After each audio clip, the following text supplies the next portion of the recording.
Hi students, welcome to another Mr. Ness screencast. Today's aim is conservation and trust busting, and here are your objectives. Please pause the video, look these questions over, and get ready to copy some vocab terms and take some notes. So in the last video, you learned about the square deal and the 3 C's.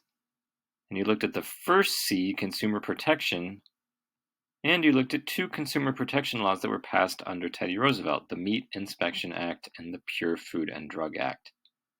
Today, you're going to look at the impact of the other 2 C's in Roosevelt's Square Deal: control of corporations and conservation.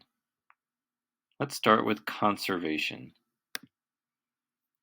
During the Gilded Age, businesses started extracting natural resources from America's lands at a really large scale, and in doing so, they did a lot of damage to the environment.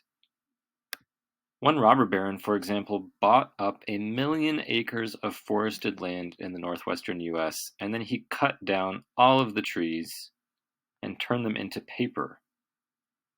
This exploitation of natural resources destroyed natural habitats and polluted the environment.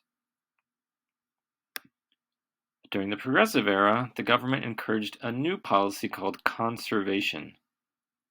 Conservation means that the government takes ownership of land and manages the land in a way that resources can be extracted sustainably without causing damage. The land is set aside for public use and cannot be owned or run by businesses. This was a major departure from laissez-faire policies because now the federal government was forbidding businesses from owning and using certain lands. And during Teddy Roosevelt's presidency, a lot of lands were set aside for conservation. The federal government established 51 national wildlife refuges. There were the creation of the Forest Service to manage public lands, and 320 million acres of lands were set aside as national forests or national parks. If you've never been to a wildlife refuge, a national forest, or a national park, I recommend that you go at least once in your lifetime because many of them are really beautiful places. Let's look at a few examples of the most well-known national parks. First one is Yellowstone National Park. It's in Wyoming, and it has lots of geysers or hot springs where hot water seeps out from the earth. Here is Yosemite National Park in California. Try saying that, Yosemite. Yosemite is a beautiful valley with huge cliffs and waterfalls. And here's one of my favorite national parks, the Grand Canyon, which is located in Arizona. The Grand Canyon is an enormous gorge in the earth. It's a mile deep and it has a river running at the bottom. And here's a picture of me at the Grand Canyon in 2018. It's a really amazing place and you should try and see it during your lifetime. So all these places are lands that are controlled by the government, and that process is called conservation. Businesses are not allowed to exploit these lands. Only the government controls them. All right, the last government action you're going to learn about today concerns the last of Roosevelt's 3 C's, the control of corporations. During the Gilded Age, corporations were using ruthless and even illegal tactics to get rid of competition and build monopolies, also called trusts. A monopoly or a trust is an industry where the entire supply of goods is controlled by just one person or business. Monopolies are bad for consumers because they can raise prices as high as they want. And since there's no competition, the consumers have to pay that price if they want the product. One company in particular, John D. Rockefeller's Standard Oil Company, was infamous for using illegal and ruthless tactics to destroy its competition and create a monopoly. And it was these tactics that the muckraker Ida Tarbell exposed in her book, History of the Standard Oil Company.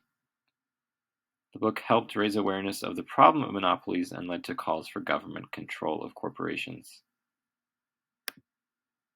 In response, Congress passed laws to break up monopolies, and that process is called trust busting.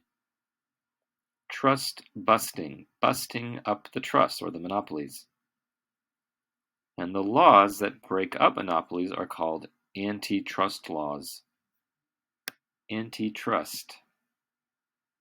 I would like you to know the name of 3 antitrust laws: the Sherman Antitrust Act from 1890, the Interstate Commerce Act of 1887, and the Clayton Antitrust Act of 1914. You don't need to know the details of each of these laws, but you should know that they were all used to take action against businesses that had grown too large. Again, this is the opposite of laissez-faire because the government is exercising control over businesses. In addition to these laws, the government also created the Federal Trade Commission, or FTC. FTC is not a law, it's an entire government agency like the FBI or the CIA. But unlike the FBI or the CIA, the FTC is completely focused on enforcing antitrust laws. That means that if the FTC suspects a business of operating like a monopoly, it can take it to court. And under Teddy Roosevelt, the federal government sued J.P. Morgan and his railroad company, Northern Securities, for violating the Sherman Antitrust Act. And then it took John D. Rockefeller and Standard Oil to court, also for violating the Sherman Antitrust Act. The federal government won both cases, and the companies were forced to dissolve or split up their companies and sell them to other businessmen in order to create more competition. Trust busting still exists today. Here's a headline I found from 2020 about the FTC suing Facebook for violating antitrust laws. The article says, the Federal Trade Commission is moving closer to a decision about filing an antitrust lawsuit against Facebook for its market power and social networking. So as you can see, the FTC is trying to prevent monopolies even today. That's all for today's lesson. It's time to review the objectives. If you don't know the answer to any of them, just rewind the video and look again. I will see you in class. Bye, students.